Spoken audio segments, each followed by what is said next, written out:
really long 5-second countdown there, like really long. What's up, everybody? Welcome to Fraud Focus on Fraud Boxer. I got Cambria, and we're going to talk about fraud news. We are. I'm so excited. Fraud in the news about fraud, fraud news, not fake news. Hard to Not fake say. news. Well, no That's fake news. But I think like what we're going to do is we've kind of talked about this offline. Is we're going to record this one today, talk about some of the stuff that's happening, and then probably make it more of a regular segment on the show. So, what do you think? Think it's a good I idea? think, yeah, I think that sounds great. Let's get started. So I have made a list of some news, and I think the one that like is happening this week. Now, this episode's probably going to come out next week during MRC San Diego. But the first and foremost one is, and Frank on Fraud did a great write up, and we're going to use his document to do it. So Frank McKenna, thank you for writing this up. But the viral TikTok trend, the chase glitch. I could try to say that 5 times fast. So, what do you know about the chase glitch? I know that it went viral on social media, that it's so laughable. I don't want to accuse my fellow man of groupthink, but and we'll get into the details, of course, the way in which it gained momentum, how many people saw this like viral post and thought, I can definitely get away with that. Basically, what it is like Frank says, it's just old school check fraud. It really Exactly. is. And Exactly. essentially, what you do is you deposit a fake check or a check that's a real check that doesn't have the money in the ATM into your account, deposit it in there, and try and rip out the available funds that it allows you before the grace period, essentially, before they look at the check and realize it's bogus. So you used to be able to do this, and I knew friends that would do this when it was in our younger years that would do this if they didn't have any money or they were close to payday. So they put like $100 check in, get 20, $40 out, so they could get a tank of gas and go on to the next. It's not a new thing. This was happening 2002 around there, when Washington Mutual was still a thing. But now they Right. seem to be doing it on a much larger scale. And for whatever reason, Chase seems to be um, allowing more money, or they're doing it multiple times. But it seems that it seems essentially they're allowing more more available funds when this happens. And that's probably due to how banking is now. There's a lot more technology in banking, so things can be available. I know when I deposit a mobile check into like my personal bank or even on the business account takes significantly longer. On my personal account, I'll always have 100% of the funds available the very next day, usually later that evening. So, thoughts about all that so far? My thoughts, I can't help but laugh because like you said, ultimately what this was is just old school check fraud. And the fact that that didn't occur to so many people, it was a glitch. It was nobody, I don't think people even really thought of it as like an exploit, because that, as a moralizing term, might have made more people, pause, given more people pause. It was this chase Hmm. glitch that went viral on social media, just like a lot of other things for like getting free money go viral on social media. I think we talked last time about how you can find TikTok videos of people going into the store. They like purchase something using Bopus, and then they go to the store, pick it up, and then immediately call their Yep. bank and say that it was fraud or that they're filing a chargeback. How quickly those things go viral because people just aren't thinking about it in terms of, they don't want to think of themselves as like committing fraud, because that becomes like legal, right? Like it's something that they could go to jail for potentially. No one wants to think of themselves as a criminal, right? So like I just can't help but laugh seeing how many So, people didn't stop to think about what this could actually imply.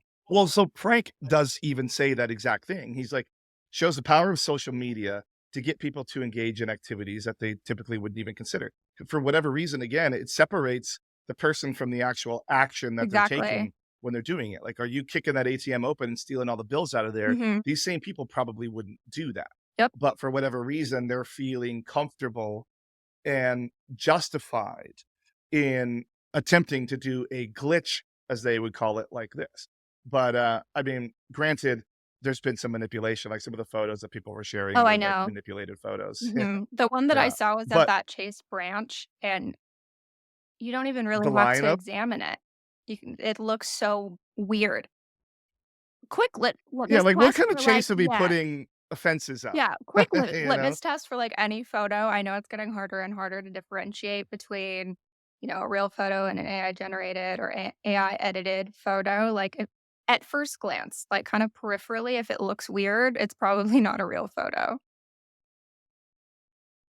That's so It's funny. I like mean, it's it's always gonna be 100% like that true. uncanny valley effect. If you look closer, you'll be able to pick out what it is that's actually weird, but, like, as you're scrolling or as you're, like, flipping through pages on your computer, like, if a photo looks weird, kinda off-putting in any way, it's usually a AI photo or it's been AI edited using AI and it's not done well. So one of the things that I was thinking about when looking at this is, historically, like, when people would do this back in, like, the early 2000s, they would use their own account, and then they would just, like, pull the money out, and then Yeah. their account would be negative. Now, I definitely see people using their own accounts on some of these photos that have been around. Not only the ones that Frank put up on his post, but on, like, other ones that I've seen on other posts out there.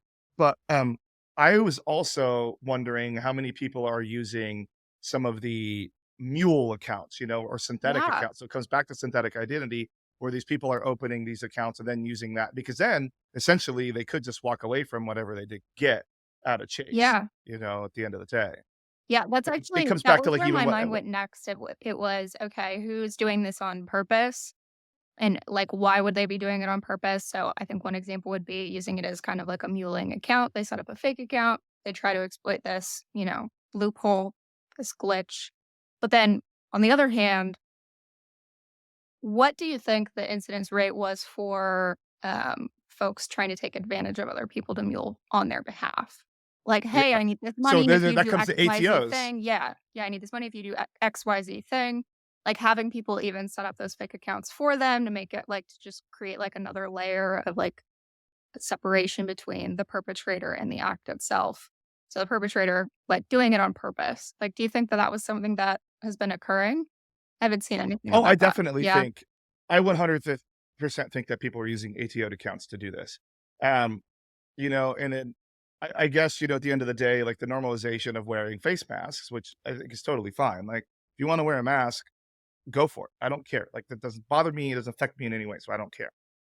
But I think that normalization has made it easier for people to, like, let's say they had a stolen debit card, Hmm. and then go to someone's account at the ATM, which does take a photo of you, have the mask over the face, and put that card in, take these actions, get the cash out that they can, and move on with their lives. So the more just like we talked about last episode, the more sophisticated ATOs that are existing now, like, definitely makes this sort of behavior easier than Yeah. ever before.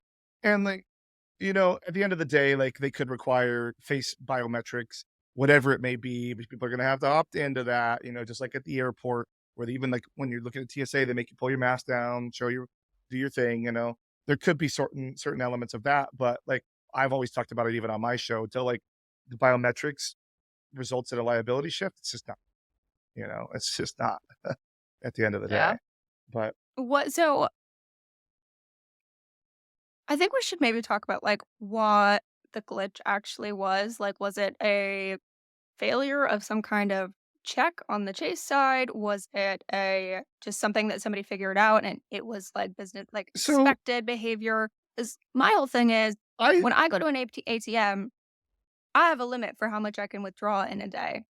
For, Mhm, multiple like, I bank at a few different places for different reasons. So, like, one, it's me like a too. credit union. Makes sense why the withdrawal limit might be a little bit smaller for somewhere like a Chase, but I saw a screenshot, and maybe this was a doctored one, because the text ones are a little bit easier, but it was like $99 million of or something. Like, how Yeah. did that There's happen? no way that that Yeah, one's no way real. did It's on that Frank's one's thing too. real, but, like, there were enough people interested in this and who were able to take advantage of this. Like, to what degree? Like, was it just that they could take out the multiple thousands? Like, was there an issue on the Chase side, So, or what do you think occurred? yeah.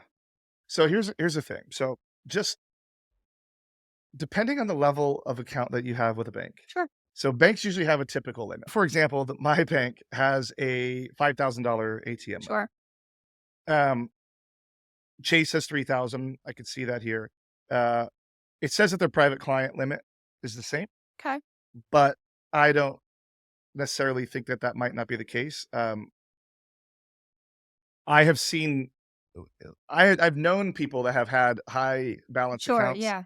that have been able to pull tens of thousands of dollars out of My ATMs. father-in-law, he does real estate investment, and I've seen him pull out more than Yeah, that. That makes sense. So, I mean, even if it's not explicitly stated on the bank's website, I think it would be to their benefit to not list something like that, probably for this exact reason. What do you think about that? yeah. I think that that's true Yeah. too, you know? But to answer your question that we started down this that you asked earlier, is is it a failure on the banking system or not? I don't. I think what it is just like Wall Street bets and, GameStop stock. It is something that has existed for a very long time for the right reasons. People deposit a check. If they have a balance in their account, there's no reason to give them a little bit of it at first to use. Um, but I think the vast majority of regular consumers might have not been familiar with Okay, that. sure. And then they found out about Mhm. it, and a certain level of desperation Yeah, came into definitely. their lives that they then it's the power of social media Yeah, that exploited it. I You know, if think I told 4 people, that's one thing, you yeah, know, but then there's I think that's a 400,000 or really 4,000,000. important aspect that you called out, like, for, everyday people who probably have never taken out more than a couple thousand at a time. Like, this is a great opportunity, especially considering various economic factors. Mhm. Groceries are so expensive. Everything is so expensive right now. It like makes sense why. Like, I think that's like the humanity side of it. Like, why didn't it give people pause? Part of it is that it didn't seem like real fraud the way that it was being pushed on social media, the way people were talking about it. But the other piece is like, why wouldn't I do this? And Yeah, I think the reason, maybe one of the other reasons contributing to the virality of it all is that, like, most people like, $3,000 is still a lot of money. mhm. That's a lot of money for me, I a lot of money still for you, a yeah, lot of money for yeah. most people. So, like, that's I think that could probably contributed to, like, the velocity and the level at which it occurred. I would say yes, and I think that some of the people that were definitely partaking in it, like, they didn't have a lot to lose, you know, if you know what I mean? Like, like, the consequences weren't gonna be as dire. It's like, "What are you gonna hit my credit score? It's already 350, you Yeah. know? What does it matter at the Yeah, I end of the think they day?" probably grouped it in with, like, shoplifting from, like, everyone's favorite red logoed store. They allow it Yeah, up to a certain point, like, what are they gonna do? Ban me from shopping here ever again? yeah. So that's what I think. I think it was a mix of something that people weren't aware of, became aware of, and didn't care Yeah. because they knew the And repercussions weren't gonna be severe. Like, there's no way that Chase is gonna try and, prosecute all of these people. They're gonna try and claw back some funds, yeah, maybe put them in check systems, get some money back at a later date, but, like, probably not. yeah, Maybe for the guy that did $31,000, he's probably gonna have a little different time than the guy that did 500 bucks, yeah. you know? I think But, like, mhm, I'm not downplaying right. what these people were attempting to do and what they did to themselves. Like, I don't want anybody to think that. Like, they still have put themselves in debt or the synthetic accounts or the Mhm, ATO accounts, like, real damage happened here. It wasn't the Chase isn't gonna be the one holding the yeah. bag at the end of the day. Something that just occurred to me is uh, how do I put this into words? We don't operate in an economy that is super reliant on hard cash anymore, right? So, Yep. in I think a different type of scenario, whether it's various types of laundering fraud or muling, like the priority is like digital fund movement, right? The outcome of this was not digital fund movement, it was physical Getting cash cash. Yeah. movement. And I think that's just really interesting. I don't have any thoughts beyond that, but I mean, that's yeah. that's a good point. Like, I have a few $100 in cash on me right now, which is super rare for me, Yeah, and, like, I just the inconvenience of using it right. is leading me not to use it. Right. So, like, when I was in Oregon a couple weeks ago, they have video poker at all the bars Okay. and stuff.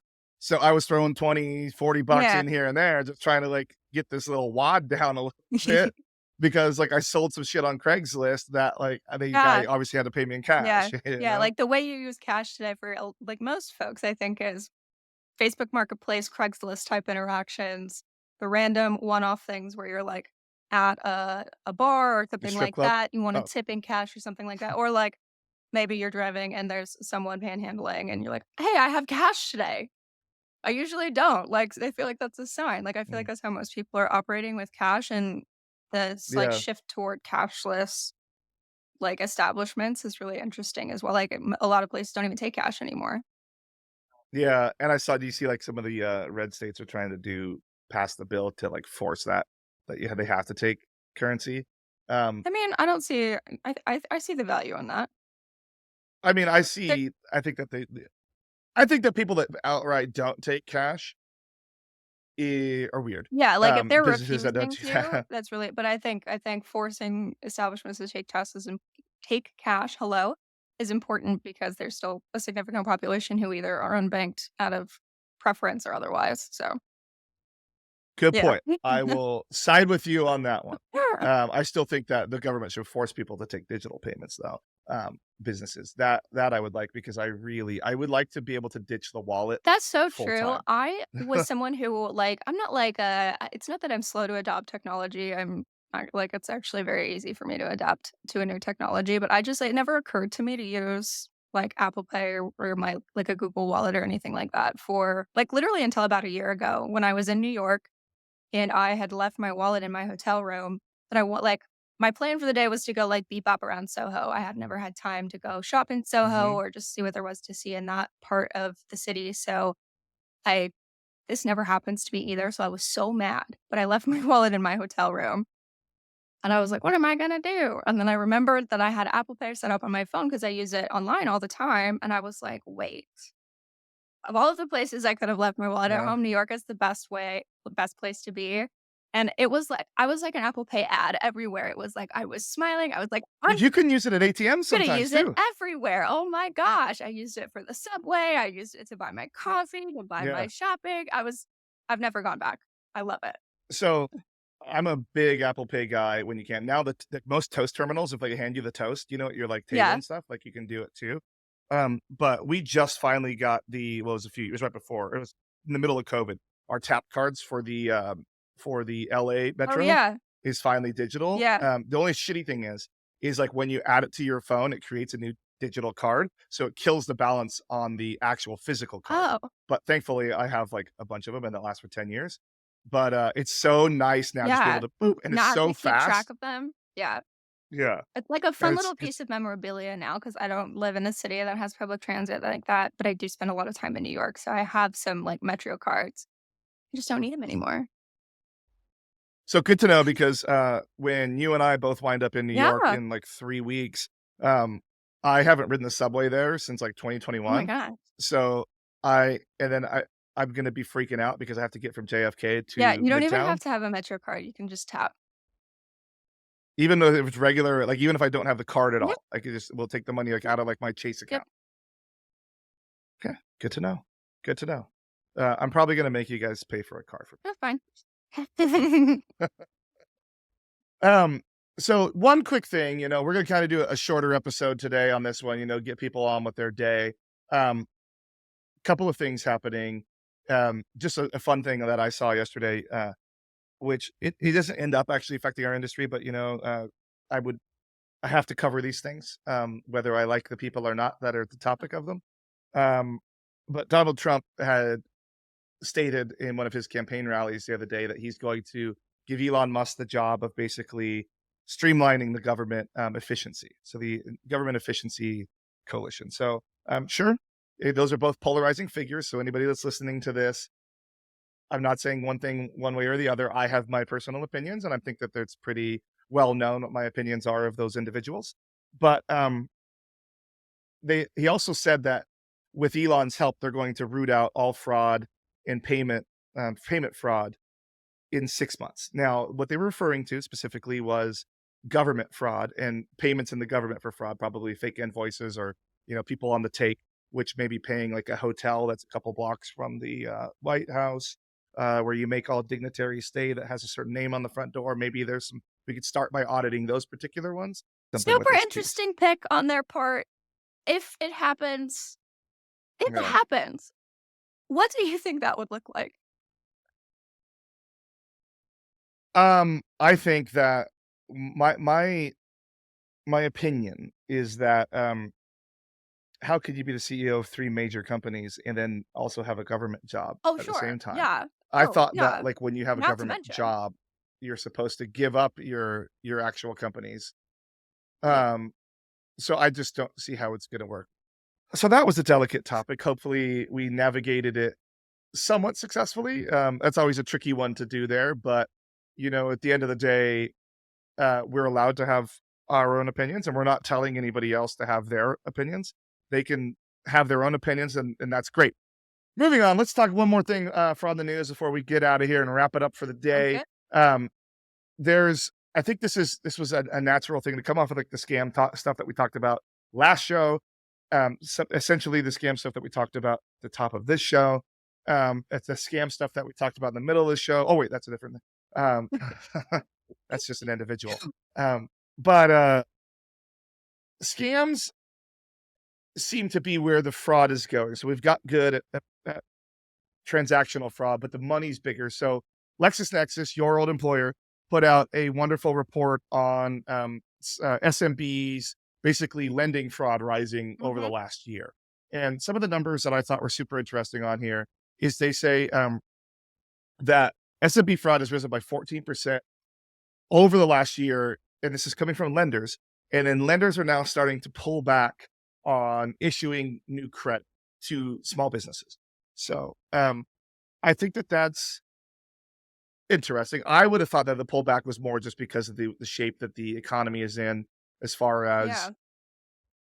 there's less money to go around for everybody as people tighten the belt. So it's harder to open a new burger store or a new bar when the burgers are going to cost $25 to start with.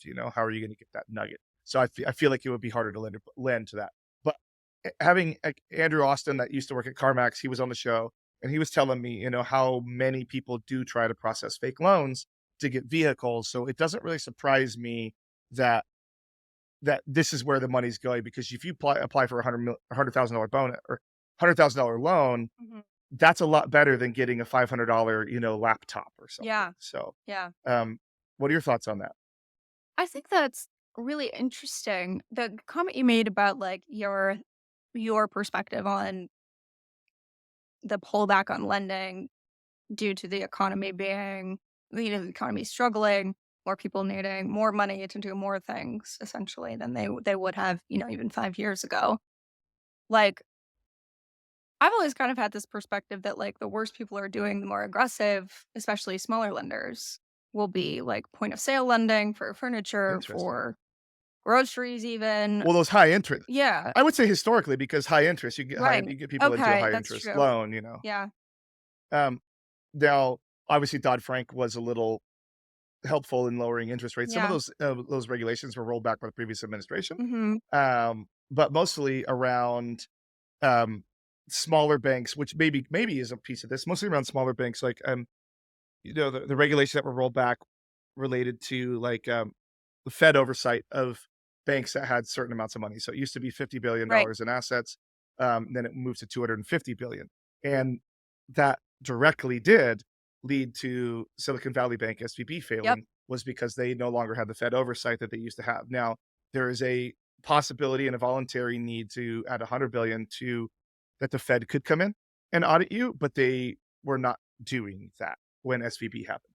So I would say, like, it seems like lending has pulled back, at least from my lens, a little bit, as some of the people have less ability to pay. Now, CNBC did a really great article. It was on YouTube, actually. It was a video on why Americans perceive the economy as to be doing bad when in reality it's really not.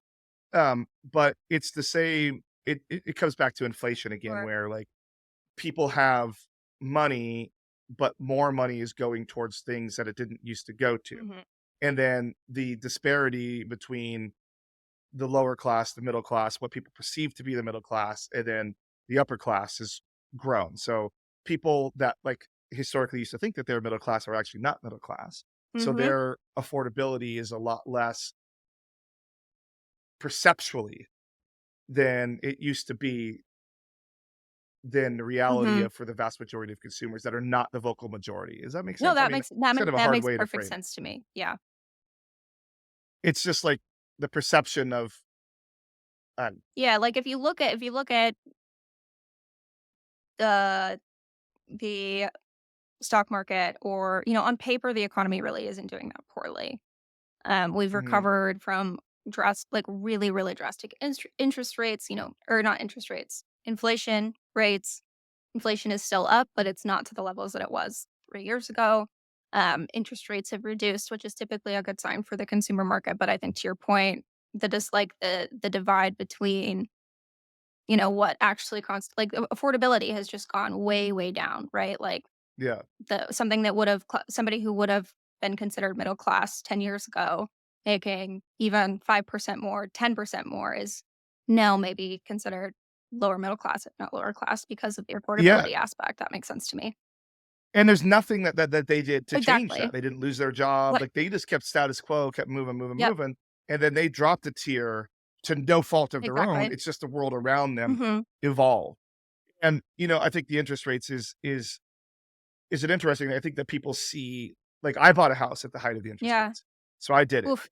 So I'm very aware of what happens, but that's again one of those things where people say nobody's buying houses right now because they're too expensive. Well, maybe none of their circle Yeah, like, is, people who need to but buy houses are going to buy houses. they're buying Yeah. houses, and I did it with no help from my family or anything. Mhm. Like, I bought this house on my own, and the people aren't always aware. Like, if I put this house for sale right now at well over $1 million, I'm going to sell it in a day. It's going to happen. Yep. And that's the reality. And but those people that are buying these properties, and it's going to be an American person, it's going to be a local person too that's going to buy it. And these people that are buying these properties are not the ones that are out there on Facebook sharing their life Yeah. story. They're not the ones trying to do the chase scam. They're not any of those people, but they exist. Like, they're real people that are really out there that people forget, I guess, exist or don't know I exist. think But there is that group of yeah, people. and I think there's kind of like an under between the lines, like an undercurrent. What's the subtext? Subtext here is that fewer people who don't have a home already are buying homes. I'm not. Was this your Yeah. first house that you purchased?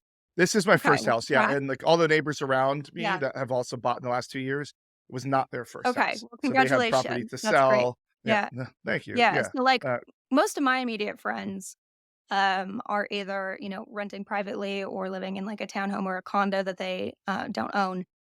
So I'm kind of like the outlier in my circle of friends as far as homeownership goes. you bought your house super early Yeah, too. You bought it in, we like, got your our early house in 20s too. 2018 when interest rates were still relatively low before the housing market kind of exploded. So we're in a position where we could comfortably purchase a home, not have to worry too much about interest rates. But most of my friends who are if in better situations, if or same or even better situations in some cases financially, are like, I just don't really want to. Like, it's like, why would I buy Yeah. a home when value has been inflated, when interest rates are so high?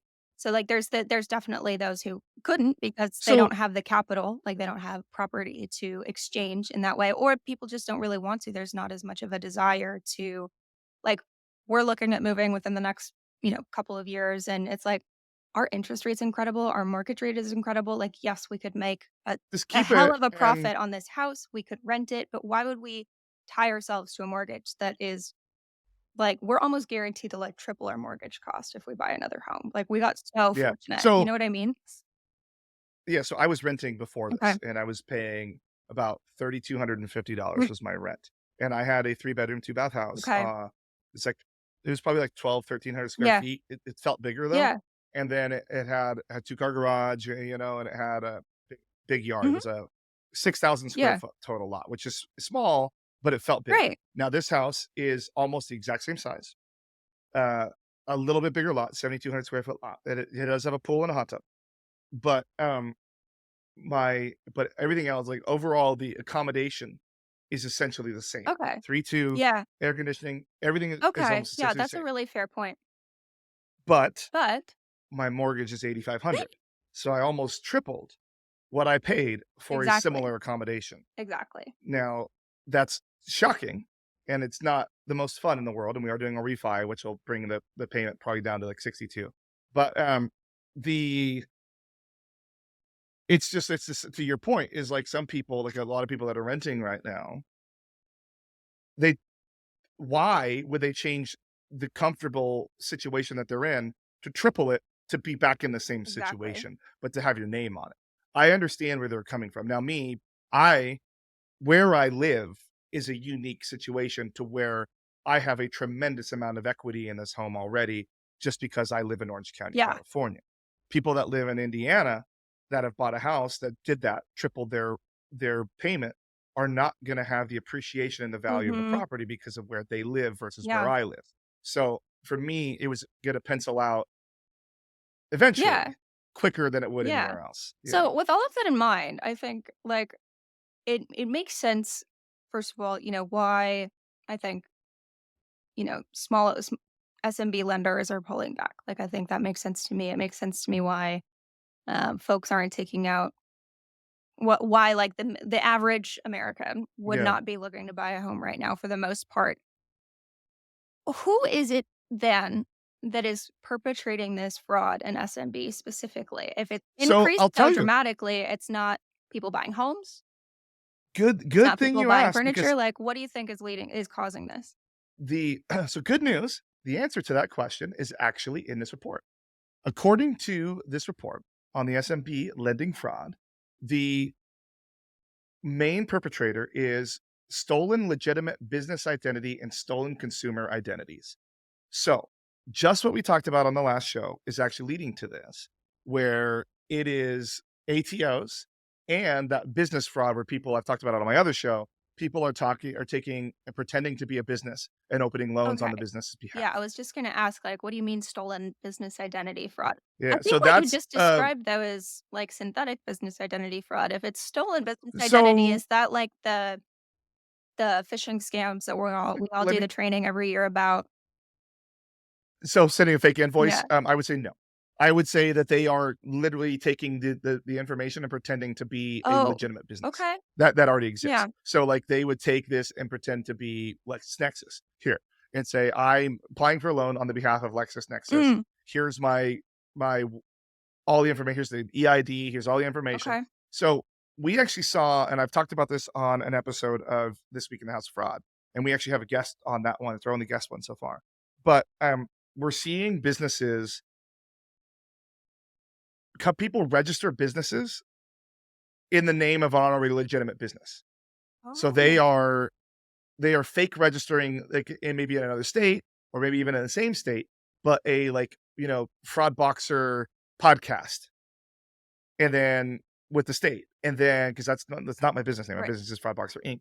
And then going and applying loans to cause Okay. confusion Yeah, with the lenders on who it really I is, but see. then still using real information. So everything looks the same. But Fascinating. it's not. So that's probably what they are referring to Okay. here. And then the stolen consumers is going to be these new sophisticated Yeah. ATOs where they have top to bottom all of the information. It looks real. It's the right location. Everything's right. It's not a synthetic identity because that's creating somebody, but these are full blown sophisticated ATOs. Um, they also are saying that the the advances in tech in fraud are helping a little bit. Like I would say that that's probably more how the conversations are better, so they have more real information. The tech is driving it towards Yeah, what do this. you think Um, about do you think that I was reading something about how on GitHub, a developer recently published technology to deepfake a video clip in real time. So, like, you could be on Zoom with oh yeah, someone and be deepfaking those that. are happening Yeah, do you think like that's crazy. Yeah, contributing yeah. to it as well? Or, like, I'm trying to imagine reason I'm asking, I'm trying to imagine a scenario where technology like that would contribute to something like this. Oh, Yeah. 100%. Like we're seeing the deep fake, the liveness tests and all that being beat. Frank McKenna again, he has a post on his like actual LinkedIn of him doing one over his Yeah, face yeah, and yeah, like yeah. moving My around and colleague stuff. Doriel, who you are familiar with, has been Yeah. playing around with that as well. I don't wanna say it's frightening, but it is definitely concerning. Yeah, coming a long ways from when one time, when Jumio first started trying to do those checks, when I worked for, the gift card company, Jumio approved on one time where the person literally took a picture of their face and then drew a stick figure on a piece of paper as a license, and Jumio approved Stop it. it. Stop Yeah, it. it was great. That's old Jumio. I don't know what Jumio's been up to lately, but I like to that's my good cocktail Incredible. story about using them. Now it's come a long ways. Now, actually, there's a show on Hulu. it's kind of like it's a murder mystery one. It's right up your alley as far as like how it is in the world. I forget what it's called. It's like Murder at the End of the World. Mm, But she uses a deep fake voice okay, yeah. modulator to get past a voice biometric Okay, fingerprint in that yeah. show. So watch that. It's a really good show, by the way. You should binge it. You guys would probably enjoy it. It's pretty fun. It's a nice who done it. I say it's done really, really, really well as a who done it. But that is some of the things that like Alexis Nexus on the same report has just said that to do it to slow down this lending fraud is like enhanced identity proofing. So that's doing biometric authentications, whatever it may be, doing 2FA authentications. It's they're even especially for remote channels, you know, Mhm. biometrics, geolocation, real-time transaction scoring, all those things. Multi-layer approach, which we always say, Yep. you know, do those sorts of things. But also, which I think is funny because I've been saying this for 10 years, is early stage fraud detection. If you can figure out top of funnel Yeah. that the person is fraud, like you can either change their journey or you can just get them out of there. Now, I know like companies like SPAC and Dodgeball are doing a lot with customer journey where like you can do different things based on the behavior in Yeah. there. But one of the things that I see that they're asking for here, and it's come up on even the report that I was doing on the last show, is they want better shared intelligence from companies. Okay. So better, like basically, you know, we use consortium Yep. data for our fraud tools, but they want like a more robust that like, banks all use this one, basically like a do not Yes. fly Yeah, list yeah, yeah. for banks and Okay. stuff Mhm. to try and say these are problem accounts. And I agree with that. I Yeah. think that that's Yeah. something that is It's necessary. something that I hear So from merchants from a, like, maybe tying this to our last episode, a friendly fraud perspective. One of the reason codes that is really challenging for a lot of merchants that I interact with is the not as described. So it's not yep. not received, it's not service is not And rendered. that's a hard one to Yeah, it's a win really because you have hard to one to prove win, but like what their expectation was exactly. versus what So, they like, got. even when you have mountains and piles of evidence to the contrary that, like, this is somebody who actually did got the item and it was as described, like, it's really difficult to win, and it's really difficult to stop these folks until they've done it enough Yeah. times for you to, like, link everything together, right? Yeah. So I think with that, we're gonna wrap this one up so we don't go too long so people don't get bored with us, you know. But this was a fun and interesting conversation. I do like that we're able to do this and just kind of just go through the woods and see where it goes. So thank you Thank again. you. And everybody, if anybody has any questions or anybody wants to correct anything or has opinions, um, you can keep them to yourself. No, just kidding. Go ahead and put them in go ahead and put them in the comments below and we'll do our best to address them as we can. Otherwise, for people that are going to MRC, I'll see you there if this episode comes out then. I'll see everybody at MAG. And then you could probably possibly see both Cambria and I at Forder Impact for anybody that's going to Yep. that. So see y'all next time. Thanks, guys.